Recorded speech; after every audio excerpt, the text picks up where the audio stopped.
Hi everyone, today is Monday, which means it's the start of a new week. And with a new week comes a new theme. And I know in the beginning of the summer school program, we went on a virtual field trip to a dinosaur museum. And a lot of you wrote back to me saying how much you love dinosaurs. So I thought, why not end summer school, the week of our last week of summer school, by doing a whole week on dinosaurs, because a lot of you seemed very interested.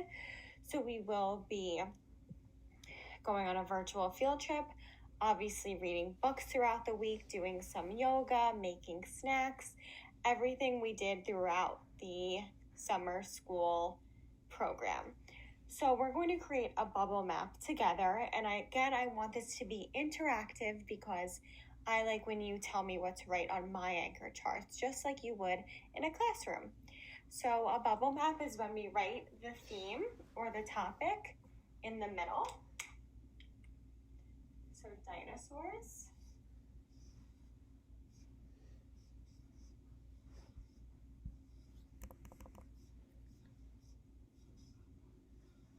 Okay.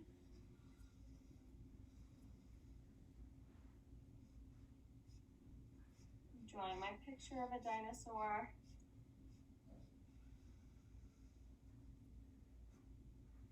And we put them in a bubble. And then throughout the course of the week, we add any words to our bubble map that describe dinosaurs. So whether it's something you know already about dinosaurs or something we learn throughout the week through our little projects, our virtual field trips, or from reading the books, I do want you to tell me what I can add to our bubble map. So do what you've been doing and write me a private comment saying, Miss Troya, can you please add this to your anchor chart for dinosaurs? And I'll say, yes, absolutely. Thank you so much. And then the next day I'll give you the credit and I will add it to our bubble map. So I'm so excited. I have a lot of fun activities planned for our last week. So please join me in our virtual field trip today. It's actually a YouTube video, but I will be there to watch with you. And then we will be ending the virtual field trip with a quick project with pretzel rods. You don't need pretzel rods. You can use any food that kind of looks like a line because we're going to be building a dinosaur fossil after. Okay. Hi everyone. So as mentioned before, today's Monday and our Mondays are reserved for virtual field trips, and today we are going to visit a dinosaur hall. We will have someone that is leading us on the virtual field trip, and you will learn a lot more than you did before unless you're a dinosaur expert. But we will add anything you learn to our bubble map or any words that describe dinosaurs, we will add to our bubble map. So be sure to pay attention. It's only about a 10-minute video. And like I said, we do have a tour guide bringing us through the hall, and I hope you enjoy and I hope you learn just as much as I do. Let's get started. And I'm manager of performing arts at the Natural History Museum. Welcome to the Dinosaur Hall. In this gallery, you can travel more than 66 million years into the past to explore the Mesozoic era, also known as the Age of Dinosaurs. Dinosaurs are ancient reptiles which all have similar hip structures that held their legs directly underneath their body, similar to the way our legs are positioned beneath us. Our museum's paleontologists, or scientists who study the ancient past, analyze fossils and compare them to life around us today in order to understand Earth's mysterious history. Through studying dinosaur remains, we can imagine what their world was like, what they were like in life, and finally, what happened to their lineage. You can think of the Natural History Museum like a library, where physical objects like dinosaur bones are stored for further research. Throughout our hall, you will see a variety of fossils and mounted skeletons, many of which contain real fossils from our collection. Take a close look at the mounted skeleton in front of you. You may notice the metal frame hugging some of the bones. While this secures the fossils in place, the fossils can also be removed, allowing our paleontologists to study this delicate material for years to come. You can find videos throughout the hall of scientists collecting and studying the fossils you see in the hall. You can also visit our Dino Lab on the second floor to watch real paleontologists preparing fossils for the collection. And you may even be one of the first people to see these ancient clues revealed. In front of you is a small sample of the diverse fossil collection from our Natural History Museum. Take a close look at this wall. What type of fossils do you see?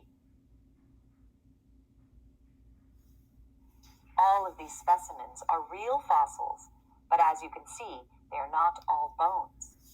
A fossil is simply any evidence of life from the ancient past, which can include footprints, skin impression, and fossilized feces, all of which can be found on this wall. By piecing together these clues, we can learn more about dinosaurs and the fascinating world in which they lived. What you see here are fossils from the Mesozoic era, between 66 million and 250 million years ago. At this age, one of the few ways to preserve ancient clues is through a process in which mineral-rich water reaches buried remains and begins to replace the original material or fills in holes where that material once lay. Fossils come in all shapes and sizes, just like dinosaurs. Find the large So what paleontologists do is they study the fossils that they find from the Mesozoic era, which is when the dinosaurs lived, and they kind of place the fossils together like a puzzle piece in order to figure out what the dinosaurs look like, how big their feet were, how long their legs were, how big their head was. They're able to put these fossils together to see a skeleton of a creature, and those creatures are dinosaurs. Largest dinosaur in the room. Mamenchiasaurus is a medium-sized sauropod, or long-necked dinosaur, from China. Between its feet, you will find models of the smallest dinosaur found in North America to date, named frutodens. Although these creatures are quite different, their fossils both show similar structures that all dinosaurs share. We may never find all the dinosaurs in the world, but the clues we do find help us bring these incredible creatures to life. Dinosaur fossils make up just some of the fossil material found from the Mesozoic era. Other specimens, like fossils from plants and other animals, help us better understand other aspects of the world of the dinosaurs. As dinosaurs ruled the land, marine reptiles like this ruled the seas. Our specimen you see on the wall is a plesiosaur known as Polycotylus that swam the ancient seas of Kansas. This particular fossil gives us insight into the growth of baby marine reptiles. Take a look at the jumble of bones in its midsection. These bones are not digested or chewed up, so we know it wasn't this animal's meal. They are also identical to the bones of the larger animal. This evidence tells our museum scientists that these are the bones of the plesiosaur's unborn baby. Polycotylus showed scientists that plesiosaurs gave birth to one large baby, very similar to many mammals. Perhaps these large marine reptiles lived in groups, caring for their young, similar to modern marine mammals like dolphins and whales today. This remarkable fossil find paints a much more vivid world of the ancient past, a world which was much more dynamic than just dinosaurs. Our museum has a team of fossil hunters who go out into the field to make new discoveries about dinosaurs. By continuing to discover new fossils, we are better able to refine our understanding of dinosaurs and their prehistoric environments. On the floor, we have a set of backbones from a large sauropod, one of the long-necked dinosaurs.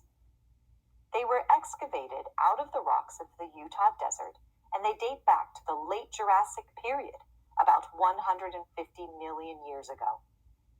Fossil hunters start by prospecting, searching for fossils in wide open badlands, looking closely for any signs of new fossils sticking out of the rock. Dinosaurs roamed the entire planet, but their remains are only preserved in specific rocks, such as those found in the Midwest United States. So we can't go outside and look at a rock and dig and find dinosaur fossils. You need to look in the Midwest and become a fossil digger, I think they're called, and find the fossils in the Midwest. It is a job. It is something you can do when you're a grown up, or you can be a paleontologist. And once those fossils are found, you kind of examine them and put them together. Fossil is discovered, the work begins.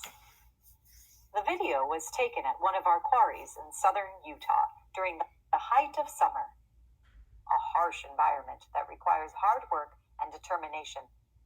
As you can see from the video, fossil collectors use a variety of tools to dig up dinosaurs. What sort of tools do you see? You can hear the clinking of hammers hitting chisels to chip away at the rock, and you can see how the glue is carefully dripped on the fossils to keep them stable. Once the edges of the fossil have been defined, our fossil hunters secure it in a protective plaster jacket, the white part surrounding Fossil the fossil, hunters, that's what for they're the called. bumpy ride home. Visit our Dino Lab on level 2, where you can observe fossil preparators working on some of these recently discovered specimens. Tyrannosaurus rex is arguably one of the most famous dinosaurs.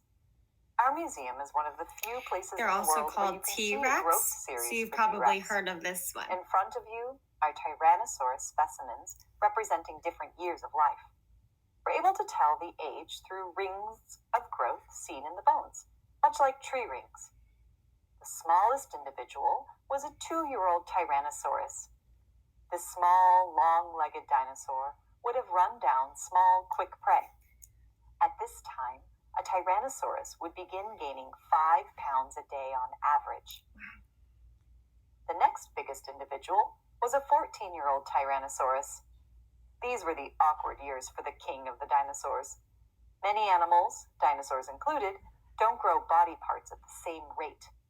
This growth makes them look a little disproportionate. It's because of this that some scientists thought this specimen was a separate species from Tyrannosaurus. Our scientists now know that this isn't a separate species, rather a rex in its teen years. The largest individual, known as Thomas, was a 17-year-old Tyrannosaurus. Wow. Thomas was found to be 70% complete, making it one of the most complete dinosaurs discovered. Fossil evidence tells us that Thomas was still growing. This enormous predator was a subadult, not even fully grown yet. Wow, he's Our big. trio helps us better understand the growth of one of the ancient top predators and glimpse into the life of one of the most famous beasts that ever lived. Dinosaurs ruled the planet for close to 160 million years. However, 66 million years ago, more than half of life on Earth vanished. Looking around this hall, most of the animals you see went extinct.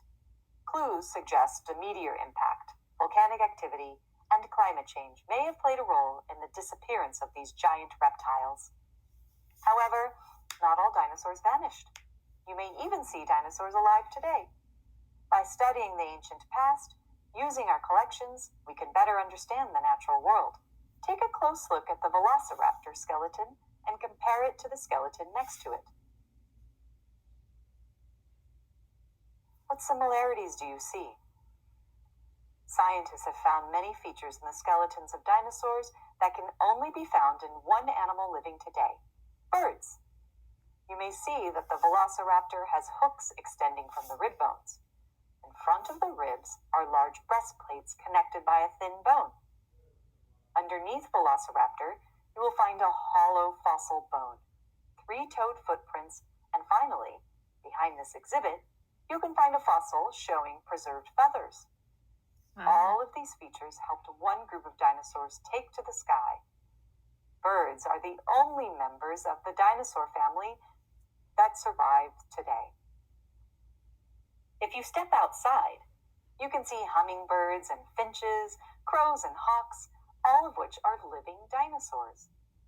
Although we see a great diversity of birds all over the world, the extinction of the non-avian dinosaurs like T-Rex and Triceratops allowed a new type of animal to grow and succeed. Some small mammals survived the mass extinction and thrived in the absence of the dinosaurs to display the great diversity we see today. This includes us, humans. With our unique abilities, mainly our incredible intellect, we can look into the ancient past to help us better understand the present and shape our future. The large dinosaurs of the past may be extinct, but thanks to their incredible fossils and the scientists who study them, we can imagine what they were like in life and reconstruct their ancient world. Okay, I hope you enjoyed this virtual field trip.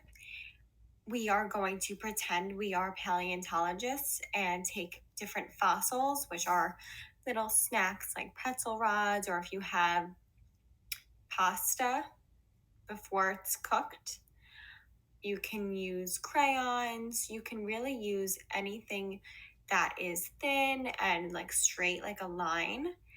That way we can use that as fossils to put together a skeleton of a dinosaur. So gather what objects you can. I'll be using my pretzel rods that I got from, remember we built constellations in the sky? That's exactly what I'll be using for my dinosaur skeleton. So gather what you can. You don't have to message me saying you don't have pretzel rods, because you can find other objects in your house to build this dinosaur.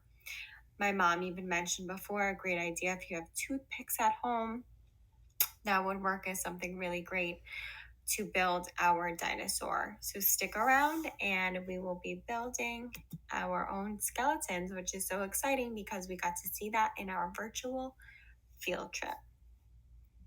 So I hope you enjoyed this field trip.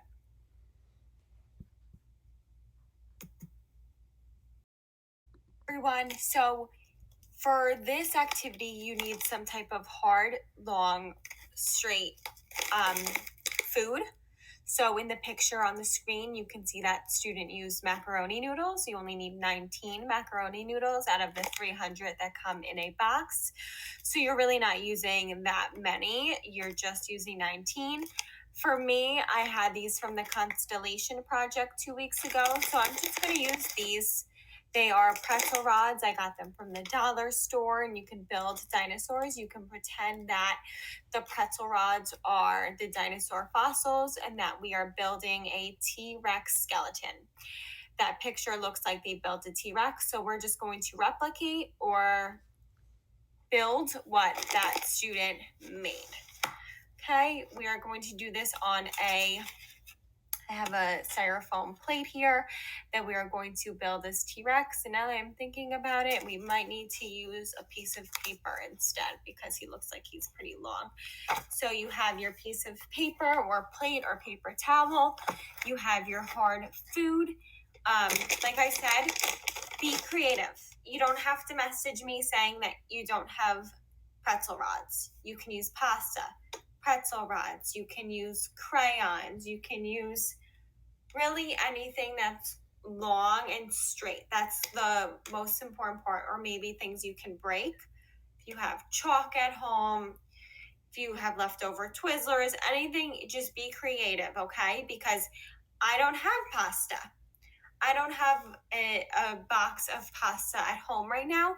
So I thought back to our Constellation project and I decided to use pretzel rods. I'm going to take out a bunch and put it in my plate so I don't have to keep digging into the bag. And now I'm going to replicate the T-Rex picture or skeleton that we see on the screen. Okay, awesome.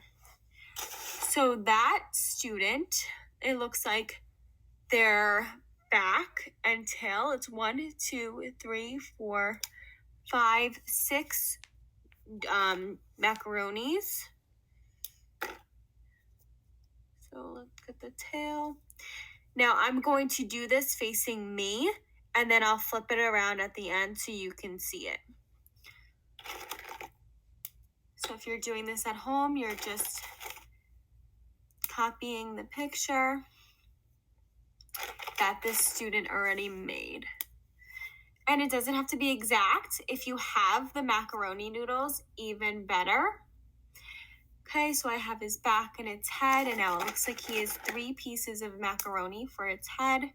1, 2, and you can hear all I'm doing is snapping my pretzel rods. 1, 2, 3. And now a little way down, he has his body and arms. So 1, 2, 3, 4, 5, 6, 7 rods in the middle of his body. And those are kind of like his rib cage. We have that as well in our body. Obviously, it's not as big as a dinosaur's, but we're trying here. And again, I'm using pretzel rods, so my picture might be a little different than the one you have at home or the one you're making at home. I'll do one more. He has the arm coming out over here. And then he has his legs, he or she, slanted outward. And now I can kind of make it more accurate. And I'm flipping it over so you guys at home can see that I was able to replicate the dinosaur fossil. You have his head. Hopefully you can see it. You have his head, his arms, his leg, and you can kind of pretend there's another leg behind, another arm if you want. You can make it your own. But he does have a head. He needs his long body and tail. Like we saw in the video, the T-Rex, they showed us 3 different models of the T-Rex. They have the short arms, so I made sure to snap those pretzel rods. And his legs are longer than his arms. So that's basically one model of a dinosaur.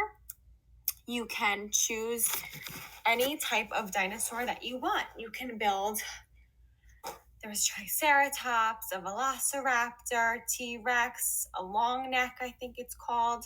So you can pick and choose what dinosaur you want.